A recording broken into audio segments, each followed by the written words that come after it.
Good evening to everyone and welcome to another edition of our program on Global Youth Network Platform for Education and Empowerment. On behalf of the platform, my name is Achu.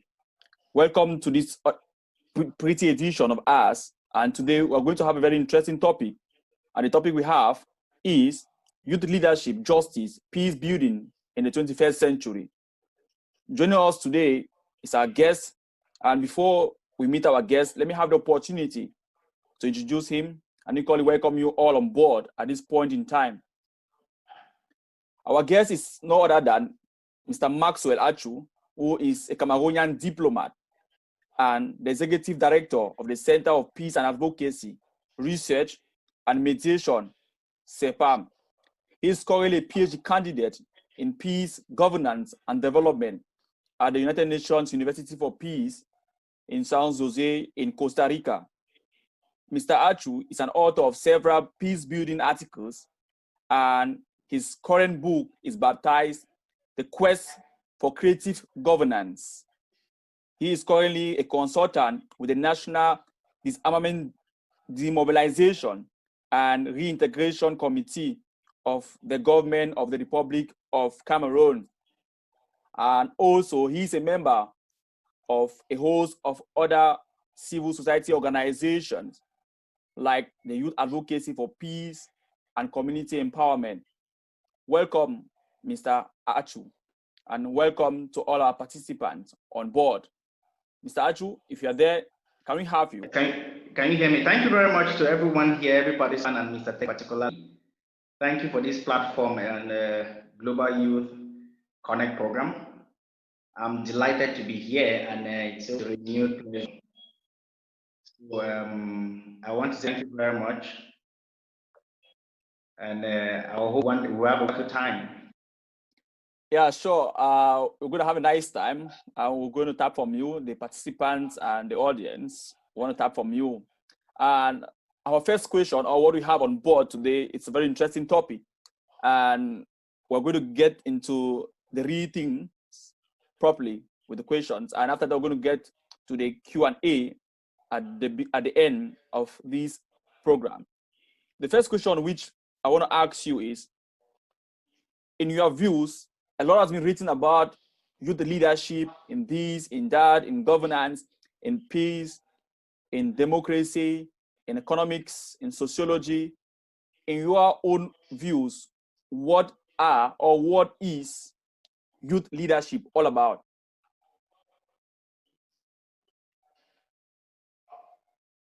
Okay. Can you hear me? Your voice is breaking. I want to make sure that it's not the same for you guys. Can you hear me of you? Sure, I can get you clearly. Okay, very well. Thank you very much, Mr. Tekam. Question about youth leadership has occupied international scene for a while now, and people wonder what for youth leadership. Some people think just youth inclusivity in core political process. But that's different from the thing I mentioned, especially when we look at works. I've tried to understand youth leadership within the context of youth taking decisions by themselves, for themselves, and to run the program themselves. What I mean by this, I mean that there will be a very high degree of locally owned policies. That is to say that for policymakers to tell me what policy to implement, it should not be down or it should not void with youth inclusivity and participation. What must be heard. And also, it's a changing proposal I make sometimes you want to see for other councils. How would it look like if you actually lead the political affairs of the country we have in Cameroon, for example? So in other words, try to provoke them to understand that they actually the Indians for change that need. It is not only limited within the economy, getting them involved in this process. No, let's be front, let's locally move, let's drive the development. That is what leadership is all about. It's not about getting in line programs funded by international organizations and give them to swallow, you think youth leaders should know. They should be involved in the process. They should make decisions. Because, by the way, in the United Nations principle of localization actually means that the program should be implemented by them, but the program also must be initiated by youth themselves. So youth leadership in very brief sentences that let you get involved, take part in the decision process, and also channel the development and that is what basically I look how leadership should address. Okay, thanks very much for that one. And our next question is, there's much talked about decadent youth leadership, especially in developing countries, in Africa, in Asia, and Latin America. What accounts for this disaster when it comes to the issue of decadent youth leadership? If you're just joining us, we are talking about youth leadership, justice, peace, peace building in the 21st century. And our guest on the program is Mr. Achu, a diplomat who works with the Cameroon government. And I think we have some technical issues, and we thank God he's back. Mr. Achu, if you are back, can we have you respond to the second question, which I posed before we got the technical hitch there? Yes, apparently the line is network is very key, so I find it very difficult to hear you. I don't know if other participants are getting very early, but I want to use my headphones to make sure that it's not. Yes, go ahead. Did you ask? Okay, yeah, I asked a question, and my question is, there's much talked about decadent youth leadership, especially in developing countries, in Asia, in Latin America, and in Africa in particular. What accounts for this decadent youth leadership at this point in time in the 21st century? Okay, can you hear me now? Yeah, sure, I can get you clearly. Very well. Okay. If I understand your question, it was breaking, but I understand your question. You are asking that what accounts for the poorness youth involved in political processes, in leadership. Let me just come back again since it was breaking. I was asking that there's much talked about decadent youth leadership in developing countries, in Asia, in Latin America, and Africa in particular. So what factors account for this decadent youth leadership in the 21st century? Wow, it's a whole compendium of issues. The whole compendium of issues that has actually sidelined youth in act member core political process. And I also say that one of the very issues why you see actually sidelined is because of the new patrimonial government in Africa.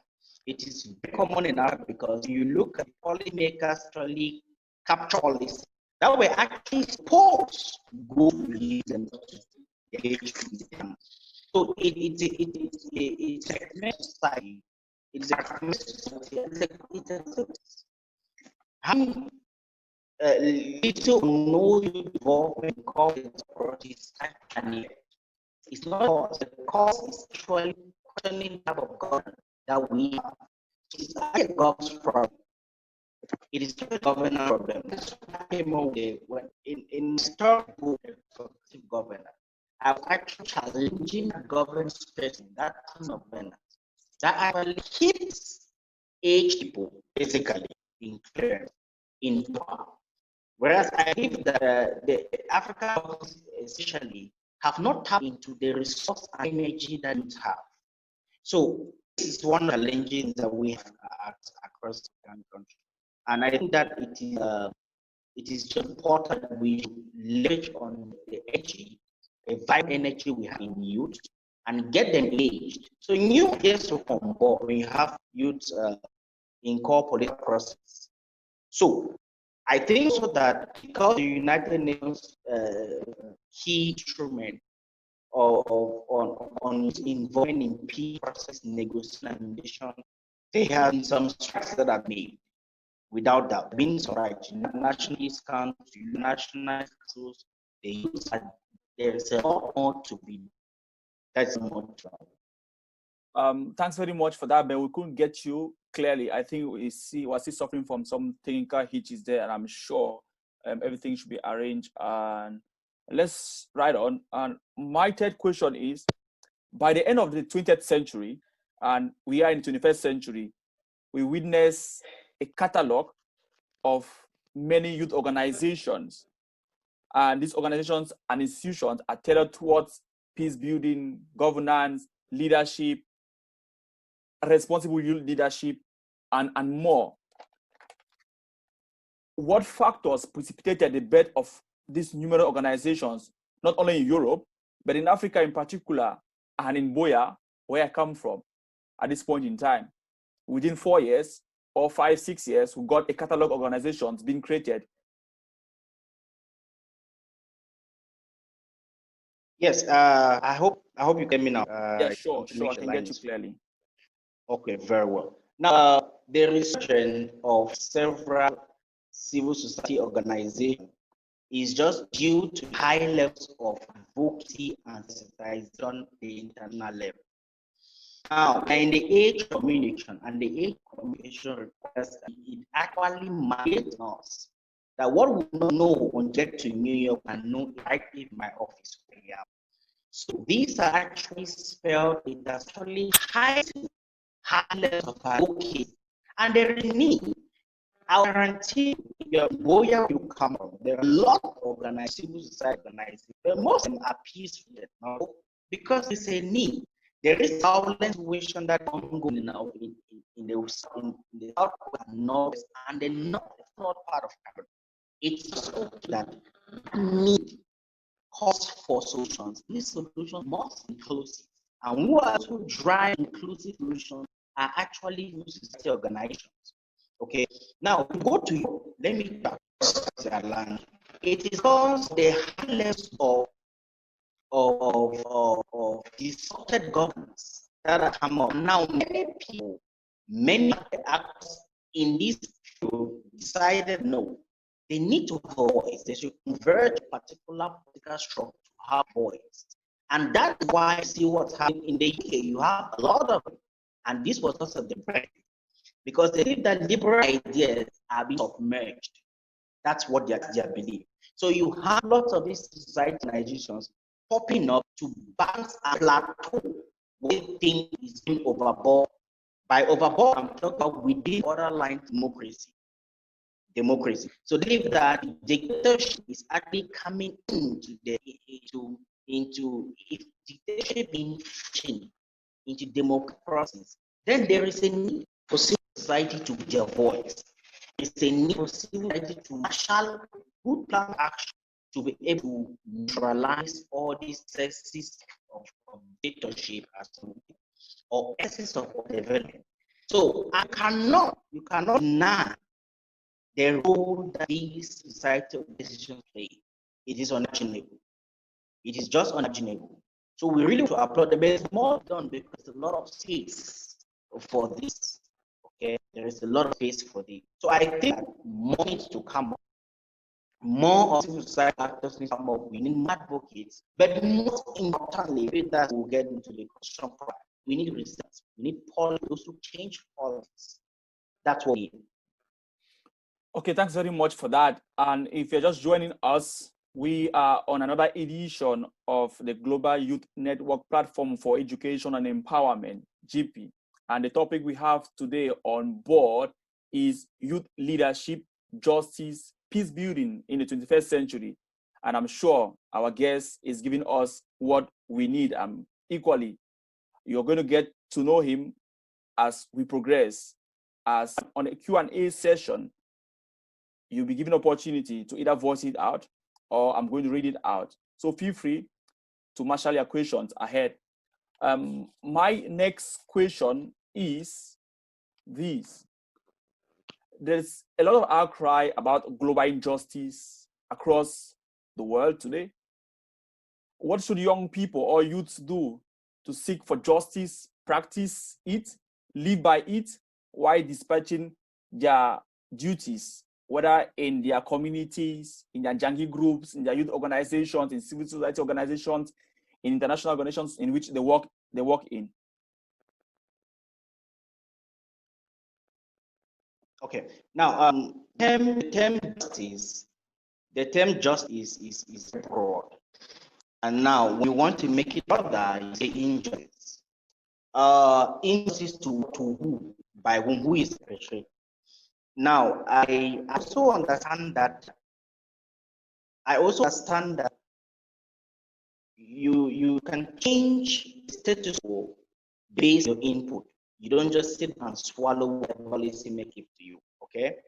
I think that it is time that youth take their destiny in hands, go through various research processes, and I guarantee you just what we are seeing in Norway, where you have very vibrant change policy because informed structures that are created, then you know how it's declaring injustice. Okay, so it's because the laissez-faire governance structure that's most prevalent in Africa, where you have user bigger return inspire any harm. So I injustice is knowledge. You should get down, you should get themselves to work. And I am seeing some very excellent guys, especially in the country where I am, Cameroon, and they are doing very things. Injustice is not a rule for inefficiency. I hope, yes, we can proceed, please. I can hear you very well. Yeah, my next question is, after the failure in meeting the MDGs, the UN nicodemously crafted or fused some of these points or factors or parameters from the MDGs to the SDGs. And goal 16 of the SDG, that is Sustainable Development Goal, is based on peace, justice, and strong institutions. How far have the UN, in partnership with other youth organizations across the globe, gone in achieving this goal? Can you hear me now? Is it better? Yeah, sure, it's better. It's much more preferable now. Okay. First of all, let me start by highlighting the fact that among the SDGs, goal 16, which is peace, justice, and strong institutions, as you rightly reiterated, is the most ambitious goal of all the SDGs in many respects. I want to start from there. Now, the 17 goal, which include 169 targets, however, nonetheless, they are interconnected, and there is a strong need to be viewed for all these goals to be viewed holistically. This is because I'm saying so because I'm stressing on goal 16. It should give the impression or leave the impression that goal 16 is a standalone goal. No, it's actually a holistic and comprehensive package to be viewed together. But there is a special emphasis on goal 16, which is because number one, goal 16 identifies that attitudes and institutions with structures are a necessary tool to sustaining peace. This within backdrop, it is very important. Number two, realize that if you look at goal 16 keenly, you realize it highlights conflicts as an impediment to development, especially in Africa. Conflicts has actually undeveloped Africa in many aspects, be it human potential, be it developmental, be it. So goal 16 actually highlights conflict as an impediment to development. Number three, goal 16 identifies the drivers of violence.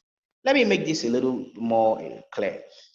You see, when the heads of state gathered in New York in the year 2000 to actually come up with what we call global goals, they didn't take into consideration the fact that violence could be an impediment to stop hunger. They didn't take into consideration. Now, so the implementation and entering into force of Goal 16 actually identifies violence is a driver to be content with. Okay, and lastly, number four, Goal 16 identifies with some drivers of peace. Strong institutions, one of them. Okay, democratic governance is one of them. So I want to say that we cannot determine when it comes to measures of development that will be qualitatively measured. We don't talk on empirically. We talk with data and facts. That's why the Institute for Economic Peace has come with its newest report that actually measures the accomplishment of respective states, their achievement towards achieving their goals. That's the sustainable development goals. So in this light, I think that Africa is lagging behind. When I use that document, Africa is lagging behind a lot unimaginably. So I think that there is a lot more to be done by African governments.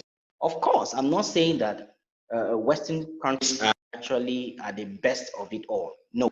But when you look at the Maslow's law of needs, it shows that when hunger becomes an impediment why human potentials cannot flourish, then there is a problem. There is a problem. When you have high levels and prevalence of violence that impede development, there is a problem. So I think that there is because I see across the world, there are broader consultations on how to advance the sustainable development goals. And it is very important, it's needful. So let's go back to our various national agenda action plans so that we see how we can integrate Goal 16 into our various national agendas. I give you a little example. Within the context of sustaining the environment and nature, the government of Cameroon a month ago actually created the Parliamentary Network for Circular Economy. This is geared towards driving the government, the economy into circularity. And this is very key and important. It's very key and important. So there is a lot of space. There's a lot of space. And I believe that slowly and steadily, countries will meet their target by 2030. Okay, thanks for that. Mr. Achu just mentioned that Goal 16 is kind of a byproduct of all the other goals, and it identifies the drivers of development, and equally there's a need for strong institutions. And if we have Goal 16, which stands as a holistic goal, all the other goals set by the United Nations that's under the Sustainable Development Goals can be achieved. So we are waiting to get that in the next couple of years when we are going to actually feel that all the goals have been achieved globally. Notwithstanding, we know MDGs failed, but we wish that the SDGs are going to be fruitful, and everyone has to believe in that since there is hope, and there is hope. The next question is, within the context of conflicts of 21st century, in the era which we find ourselves at this point in time, we have had the birth of a lot of peace institutions from local, national, regional, continental, and on the global scale. What factors might have precipitated this birth of peace institutions, focusing on peace advocacy, focusing on peace building and its ingredients, as compared to issues which pertained in probably the 18th and 19th centuries before? Okay, I think that you asked this question before, if I'm not mistaken. Anyway, you see, conflicts after the Cold War, conflicts have changed enormously. Let me go within the context of violence. It has changed enormously from interstate violence to interstate conflicts. If you look at from 2000 up to, from 95 up to 2019, you've had just one interstate conflict in Africa. But interstate conflict come with different and multi-dimensional reasons for such violent occurrences. And this requires that if these violence comes in varied ways, it requires that we should use a multidisciplinary dimension and perspectives in handling them. This brings me to what peace building is all about. If you realize that when the peace building agenda came to the United Nations in 1992, Brutus Ghali at the time, the then Secretary General, realized that peace building must be inclusive and holistic, because the dimension of violence that is occurring now is gone past interstate conflict. So with this in mind, they had to include even being institutions, and you cannot be institutions without active participation of civil society, without active participation of the private sector and government institutions. So with this now, there's larger space and possibility for, and roles of other international peace actors to come on board. That is why you realize that in the 21st century, you've had a lot more peace institutions than you had them in the pre-Cold War era. So it goes to say that you see some of them are coming just for advocacy, some are coming for sensitization, some are coming for research. There are a lot of other reasons. So as much as there is need, for example, we have climate change. You can imagine climate change become very serious after the 1992 development report of the World Bank. So that's why you had a flood and a lot of organizations now. So as much as the need arise, when you have a developmental hindrance and obstacle, then you have institutions that are actually birthed to solve that problem. I hope I'm not breaking. No, you're fine. You can flow ahead. We can get you clearly. Okay. So as I was saying, it is just the need. For example, you have YAPSET, you have youth advocates for peace and community empowerment, you have local youth corner. These are all organizations that have been birthed with regards to solving violence in our country, for example. Okay, and across the African continent, you always have, they will never cease. On the contrary, the United Nations is actually increasing the voice of these organizations and these institutions so they can take part in all political processes. Okay, that is one of the reasons why you have the resolution 1325 to actually lead women into peace building. You have the resolution 1888, you have resolution 1889, you have resolution 1820. Then for youth, you have resolution 2250. These are all legal instruments by the United Nations to support and encourage local civil society organizations to take part in political processes. When I talk political processes, do not get me wrong, I'm not talking about partisanship. I'm talking about democratic processes. Okay. Yeah, sure. We can get you on that. Okay. Okay. Mr. Achu just mentioned that the need, or why we have numerous organizations based on peace building and peace advocacy, is that the events of the 7th century are quite different from that of the 18, 16, 19, 20th, and probably the 15th centuries, the century we had before. And definitely there is a need for the better of these organizations, be it at the local, national, regional, and global level, to take care of this and definitely try to forge ahead the peace agenda under the auspices of the United Nations and other global institutions which are geared towards peace building and a lot more.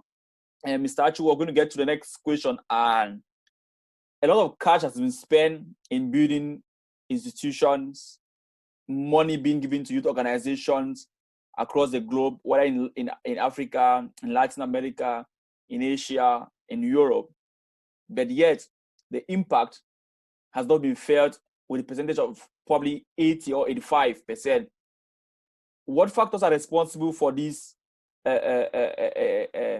low key in terms of playing so well the card on the table when it comes to youth and peace building and the rest? Okay, you talked about if I get you very well, you are talking about international financing for peace building programs. Yeah, sure, and even local financing from government as well. Disappointing. Sorry. Yeah, and equally local finance from governmental organizations. That's the government giving finances to youth organizations to spearhead these. Not only your question is it's a very tricky one. Yeah, it's a very tricky one, and I'm going to try to answer from two dimensions. The first dimension is that when people talk about the fact, especially researchers and policy advocates, When they talk about the fact that there has been a lot of funding for peace building programs and projects, I say no, it is not true. Empirically, it's not.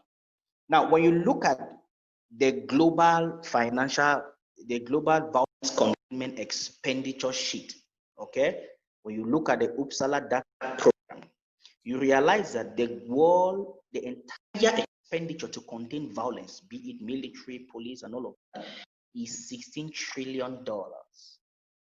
And you'll be shocked to know that just less than 2% of that is actually going to peace building. If you look at the official development assistance score for peace building last year, it was just below 3%. It tells you that funding for peace building engagements is never taken seriously. Okay, look at the 2019 United Nations Secretary General's report, when he called that there should be a 5-fold increment in peace building spending.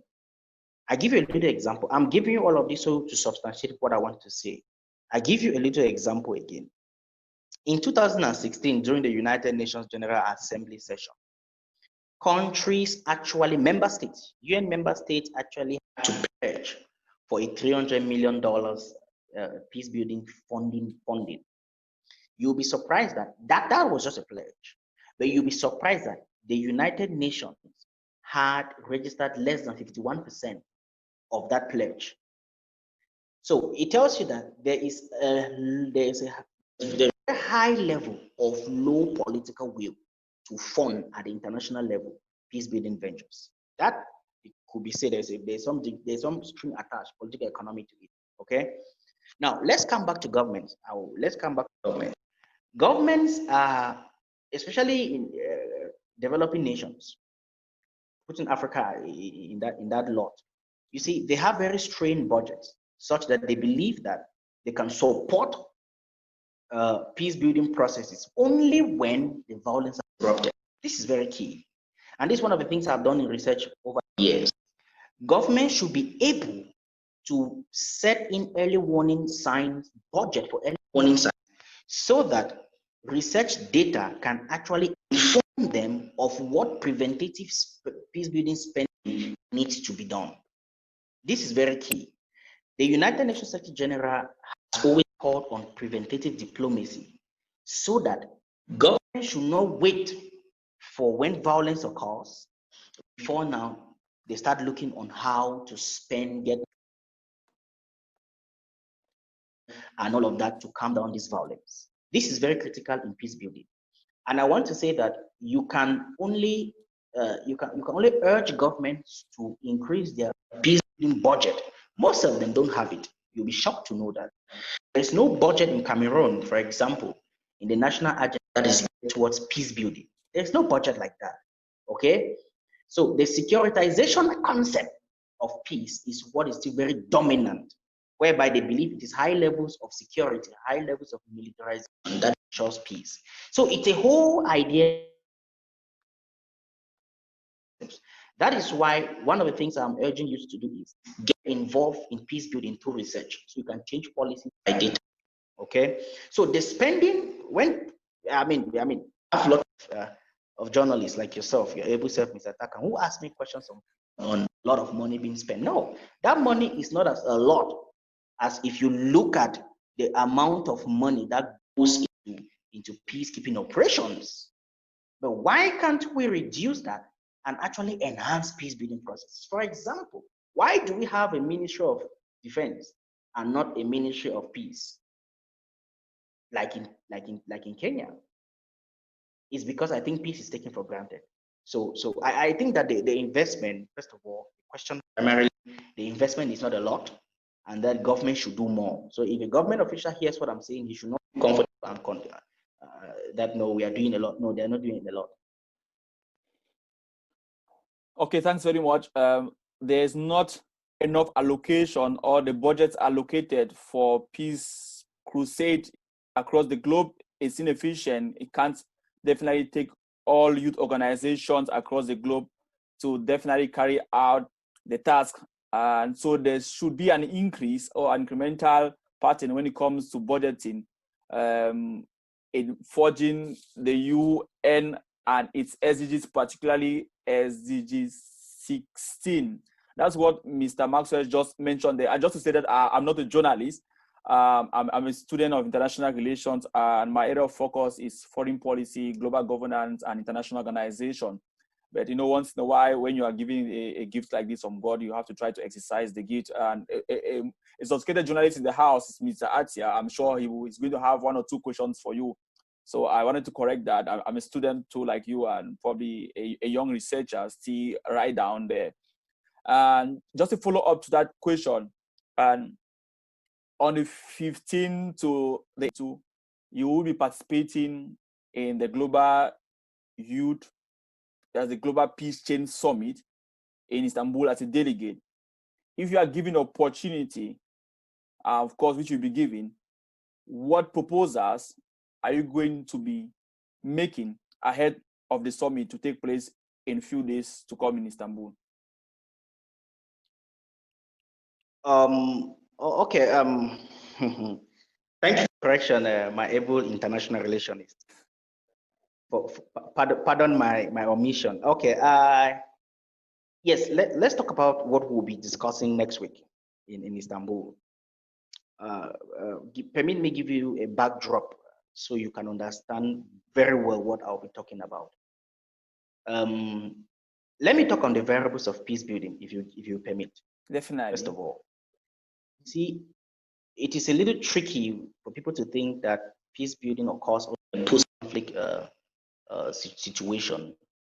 No, there's a lot to that. If you look at the report of the panel on United Nations peace operations, which is commonly called the Brahimi report, that report was released in August 2000.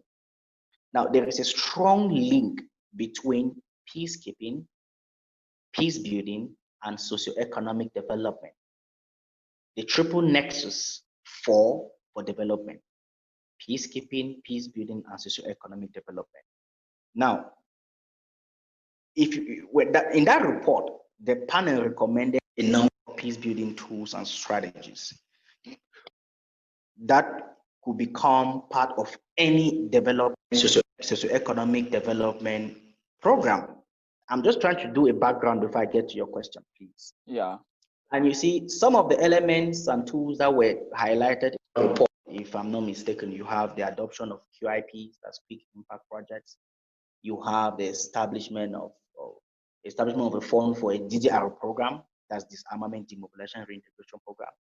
You have the adoption of a doctrinal shift that moves away from the civilian policing to the rule of law.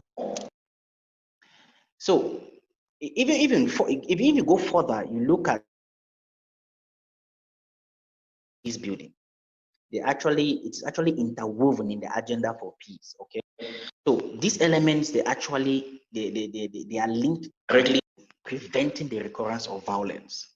Now, why am I giving you all of this? It is to let you know the role that youth have to play in shaping policies that are geared towards prevention of violence. It is to let you know what role youth have to play in reshaping policies that is geared towards mediation, negotiation, you name it, disarming warring factions, restoring law and order, improving police and judicial system altogether, or let's just say the SSRs, that is security sector reforms. I really strongly will carry with me to Istanbul this. How can we youth engage policies that are actually going to have a larger impact of violence reduction so that we can build upon peace and enhance socioeconomic development? It is not going to happen unless we become proactive in our engagements. And it is never going to happen if youths don't take up their pen, sit down and carve out research strategies from well-informed data. I advocate for research. I advocate for youths. It's true, sensitization and campaigns, advocacy programs, they have a role to play, but they are limited. Across the globe. If you look at You look at countries where youth have impacted change. They did it at the mercy of research. So I am heading to Istanbul to tell the youth that let us reduce the form of advocacy that we do and enhance peace through research. Let us change policies. Let us be able to argue our policies in front of legislation. So look, can you remember what happened to can you remember the events that actually led to the United Nations Security Council passing the resolution 1325 on women in New York? This was as a result of women think tank researchers. This was as a result of academicians. We should have to revalorize and give more value, okay, to what peace, to what research is all about. It is on the basis of that we are going to make change. That's what I'm trying to Istanbul. Youth drift away from too much excessive sensitization campaigns, and let us move into research-based peace building strategies. Okay, I think that is very clear. And just to say that Lagda Brahimi happens to be a Nigerian, and you got it from Mr. Achu, the Brahimi report. And actually, Mr. Lagda Brahimi, it's a diplomat. If you heard about a lot of crises or conflicts across the globe, he has been kind of very instrumental in trying to see how they could come out with a kind of diplomatic solution. But a lot of those things didn't work out. They won in Libya and in many other places. And he is a member of the panel of the United Nations Peace Operation. So just to say that for those of you who are interested in knowing more about this gentleman, Mr. Lagda Brahimi, please go to Google, find out he's an epicenter of knowledge when it comes to United Nations peace operations across the globe. And I think those of you who are into diplomacy and all the international relations, please do well to kind of check, and you're going to have a lot about him. We are almost getting to the end of the program, and please, if you have your questions, we'll be accepting the questions as soon as possible. You could type them on the platform, and that's the chat platform, or you'll be given an opportunity to definitely ask a question. The last question which I want to raise here is, can you tell us what your organization has been doing in the domain of peace building, using youth as the catalyst or as the drivers? Because I believe. Okay, let me start by talking to you about what the PAM seeks to. Can you hear me? Yeah, sure. I was going to come to that. That was going to be probably the last question. So you could just do a relay of the two questions at once. Yes. Recently, let me start with CEPAM. CEPAM actually is a Center for Peace, Advocacy, Research and Mediation, and it is, the acronym is CEPAM, CEPAR. You can go to our website, our Facebook page, to be able to impact change. Now, thank you once more for the opportunity to talk about CEPAM, which seeks to build peace through research, enhance reconciliation processes, engender mediation and conflict prevention activities, and promote good governance, which all lead to the fostering of sustainable development. The center primarily engages all actors, civil society, religious interfaith, all actors, thematic research within the context of peace building, within the context of conflict prevention, within the context of conflict resolution, disarmament, demobilization, reintegration, within the context of economic empowerment, poverty eradication, and youth involvement in state and nation building activities. So as a vision, CEPAM works towards becoming, amongst others, leading civil society organization in Africa and beyond, providing data and informed judgment to both state and non-state actors, and with very unbiased research platform which we have. So we have our key areas of expertise is peace research, which we provide and promote data and fact-based research as a first step towards creating a peaceful world. That's what we we believe in that. Another area is conflict prevention, management, and resolution. In this area, we promote human capital development in peace building through solution-oriented peace. Also, in the area of another key area of expertise is peace building consulting services. Here we provide a range of peace and conflict consulting services with a focus on generating and analyzing data for effective comprehension of the elements that drives a peaceful war. That's basically it. And you see that there's a stark difference between CEPAM. I don't mean to undermine the usefulness of other society organizations, no. But CEPAM is more about research. Okay? We are more about research, building capacity, and encourage youth to get on board so we can actually have the data for our own. For example, do you know that Africa peace building and peacemaking policies are formed in New York without taking into consideration the specific context in which policies are going to be applied? Is because they don't have a data for our problem. So we need a analysis of the problems facing Africa. Those who are going to champion that? Youth have to. That's why recently we actually trained 100 youths on peace, governance, and development. We did that in collaboration with us. I'm in collaboration with Youth Advocates for Peace for Community Empowerment, Boya Yapsec. So that's just as recent what we did. And what we were doing with them is get on board, write policy briefs. We need to get policy briefs, interpret the policies that have been implemented in your locality. Write policy, bring it up to us. We can have a policy which we can use to advance our goals, and then change comes. Okay, so basically that's what CEPAM is into. CEPAM is to research. I repeat it again: research. So okay, that's why if you go to our website, you will see a lot of articles we have, research from partners, and we are looking forward to anchoring with data institutions so that we can provide data, comparative data, so we can do comparative analysis between our African context, our country context.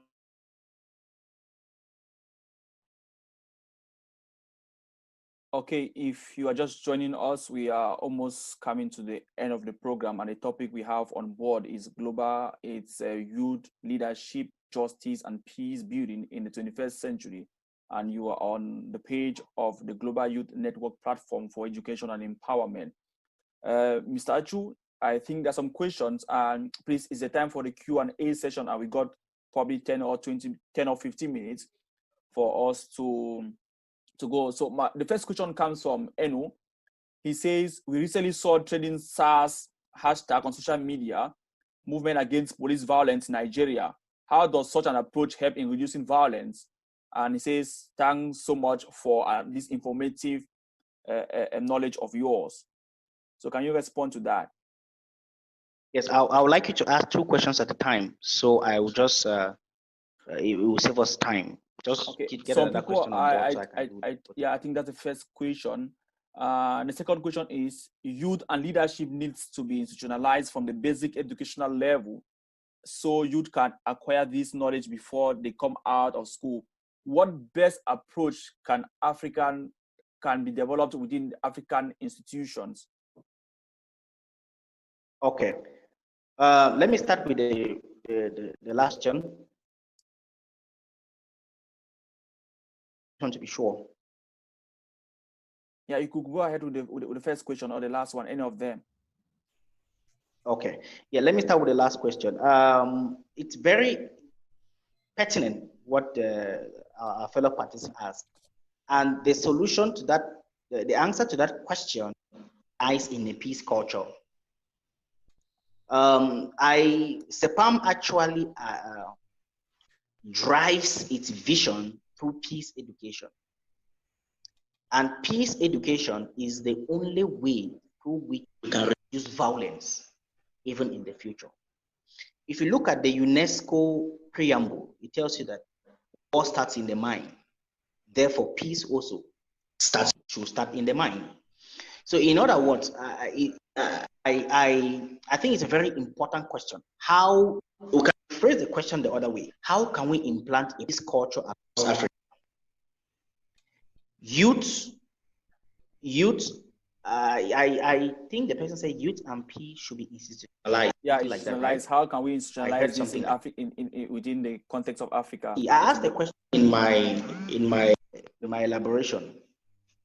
I asked the question that why can't we have a ministry of peace? That is institutionalization of peace. It's because we take it for granted. We take peace for granted. It is, and we cannot have an institutionalization of peace through advocacy. It will not work. We need to sit down and give the government what they need to understand. For example, if you look at my book, Positive Peace for Africa, I was explaining to governments that you cannot take peace for granted, and then when violence erupts, you put all kinds of resources thinking that you're not building peace. On the contrary, you're enhancing security. Security does not entail peace, okay? Peace from, we should take it seriously. We should institutionalize it in our schools, take it from the primary all the way to the tertiary. Can you remember when you were in school in Cameroon? Did anybody ever tell you that they wanted to become a peace expert? Because it was not known. It was not known. So these are the kind of fights we are fighting. We want to ensure that people actually get versed with peace knowledge. People actually get versed at a very tender age, like what's happening in the Scandinavian countries. Okay. Now about the Nigeria. You see, there has been a lot of cry for reforming the police sector and the judiciary altogether. Okay, and I think that without doubt, I think that every African country needs a reform. We really do need a reform in our police service, all of it. Okay, so I think that it is key. It is key in enhancing a peaceful society. It is really key. Look at the way Mauritius, for example, uses its police. It's wonderful. You'll be surprised to know that Mauritius doesn't have military. So I think that we should just copy from other African countries and reform our police institutions, reform even the military, and take peace institutionalization. Okay. Questions. Okay, thanks very much. Please, if anyone has a question, you'll be given an opportunity to ask your question. And just to say that, that's very true about Mauritius. I read about the foreign policy of Mauritius, and they don't have a military. Their police is very efficient. And that's one thing a lot of people around the world are not aware about Mauritius, and when it comes to a particular country like that within the African continent. And the book actually is entitled Foreign Policy of States. So you could check that, and it has a lot about all the foreign policies of countries, and equally about their police, their military, and a lot more.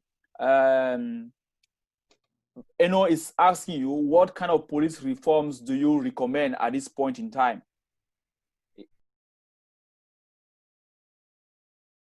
I think that's the only question there. Okay, yes, it's a very good question.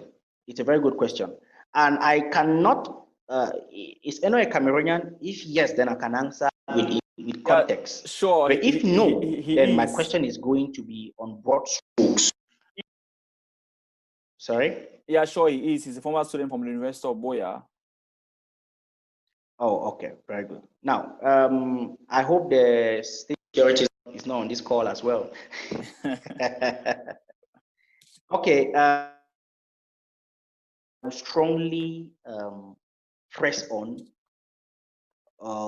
that the entire police system in Cameroon be reformed, gearing towards the respect for rule of law.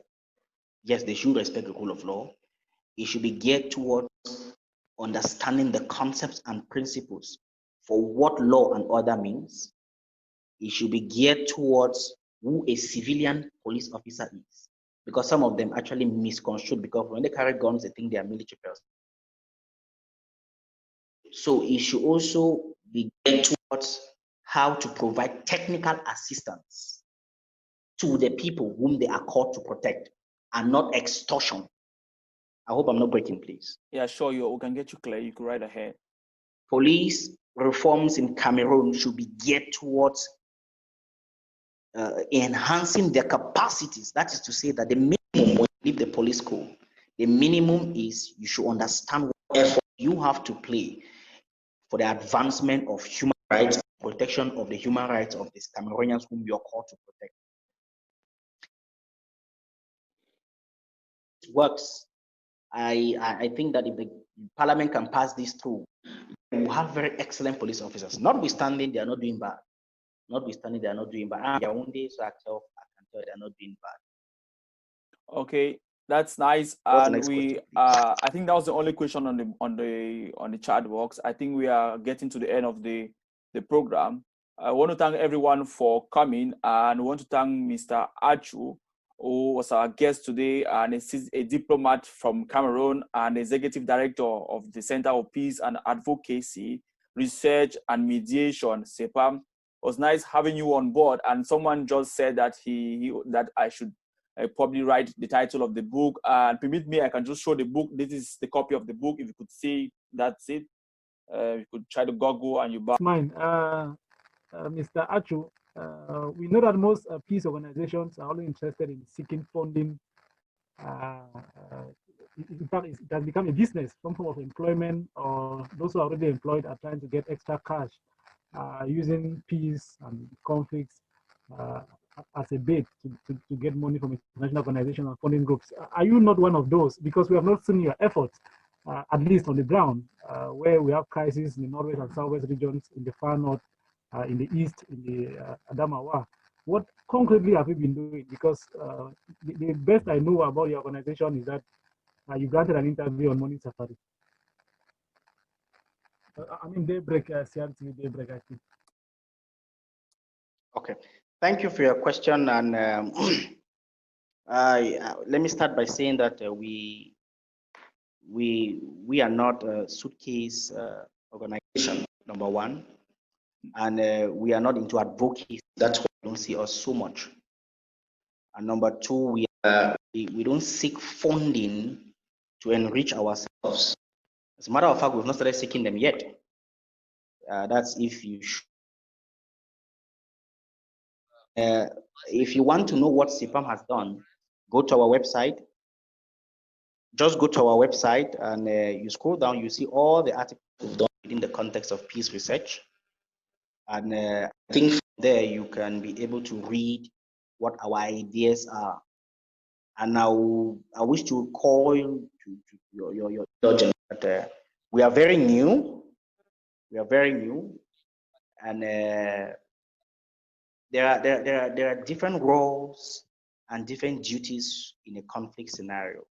There are people. There are those who are advocating. There are those who are in all of those. Okay? So just because you don't see CEPAM newspapers, and doesn't mean we are not working. How many people observe? No, not many people. So it's just to say that we have different roles, and go to our website www.cepam.org, CEPARM.org, and you scroll down, you look, you see all our publications. That's what we have done so far, and we think that it is work in progress. It is work in progress. Okay, if we want to know what our take is with regards to the Anglophone crisis, we pen them down and we send them to quarters that are actually interested in them. And that's one of the reasons why you see we can be consulted far and wide on what strategies to take to solving the crisis. So that's how we work impolitely. We don't make noise. We are trying to create news. That's what we are trying to do. Right. Thank you so much. Okay, thanks very much. CEPAM is into silent diplomacy, and we have a question. Patrick Ekufu. Okay. I just want to emphasize on 2 points. In your submissions before the questions were asked on MDGs and SDGs, you said that MGDs has failed, for which I don't agree. I believe that MDG set itself as a pace setter or an eye opener, for which SDGs came in into play. So for instance, where you have a universal goal in MGD, then SGD is trying to now look at country.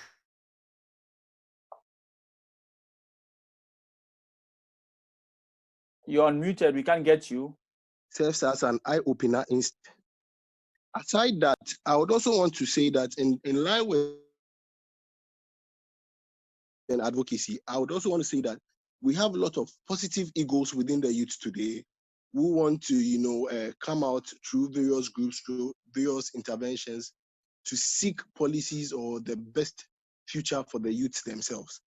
I know there are a lot of policies out there, but I would want to ask Mr. Achu, again, based on the question on institutionalization, looking at positive peace, then the youth culture for, peace.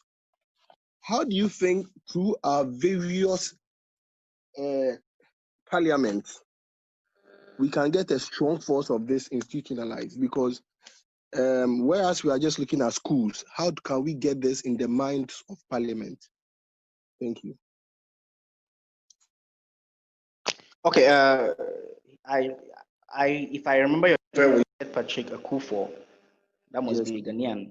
Okay, thank you very much for your question. It is it's an intriguing one. And I want to start by saying that I understand when able international relationist mentioned that MDGs have failed, because if it did not fail, then we will not be having SDGs. I understand in that context. It was context. Also, I want to say that you see, it comes again with what I was saying. We cannot impact change by mere advocacy. We cannot. I remember when one time I was talking with the Minister of Basic Education, and I said to the minister that, you see, the only way you can ensure a safe and peaceful environment, to ensure that there is an enduring environment for peace, it is only to educate children. Peace is not a myth. Peace is not luck. For those who believe in luck, you don't just get up and have a peaceful society. No, it is learned.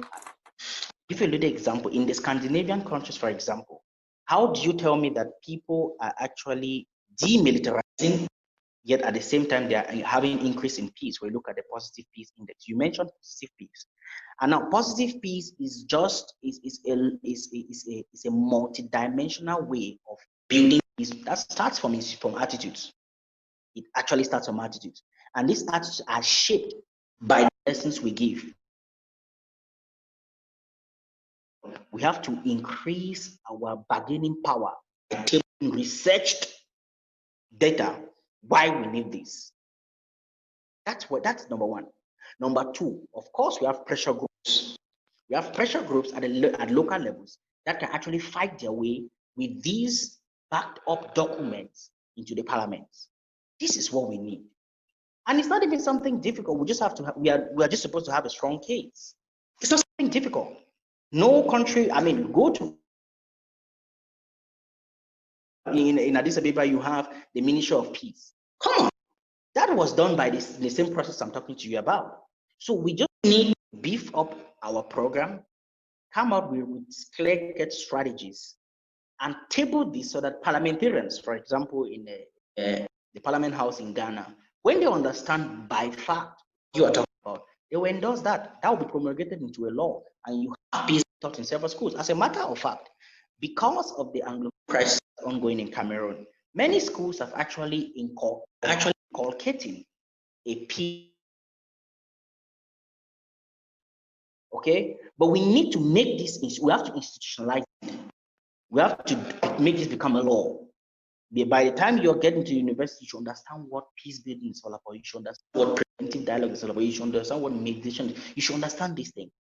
So that is what I could say with regards to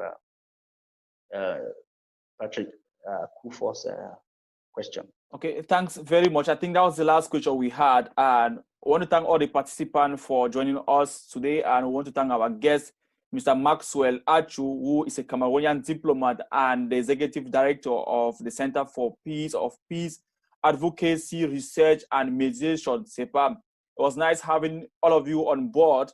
And at this end, the Global Youth Network Platform for Education and Empowerment, on their behalf, I say bye-bye to all and good night until in the next edition in under 2 weeks to come. Thanks for coming and have a nice time to all. Bye-bye. Inshallah.